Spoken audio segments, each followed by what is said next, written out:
ခမလာတော့မေထက်လူဘလို့ကျရလိုက်မြမေထက်လူပဲမေထက်လူကန်တယ်ဂိုးပြီခင်ဗျာလက်ရှိချိန်မှာတော့မြန်မာအသင်း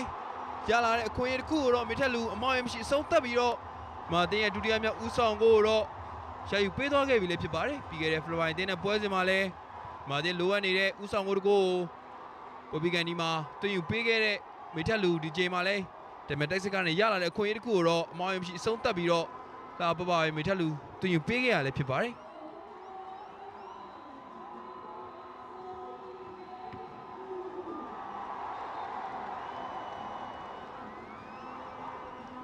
မေထက်လူရဲ့တော်တော်လေးတီးကြရဲ့အဆုံးသက်ကန်သွင်းယူမှုတစ်ခုကိုကျွန်တော်မြင်တွေ့ခဲ့ရဖြစ်ပြီးတော့ပြန်မဲ့ဂိုးသမားဘလုံးမအောင်မတက်နိုင်မင်းနဲ့မေထက်လူရဲ့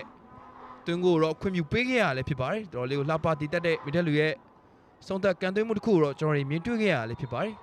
မေထက်လူကတော့ဒီတွင်းကိုကြောင်းတော့စီကိန်းပြိုင်ပွဲအုပ်စု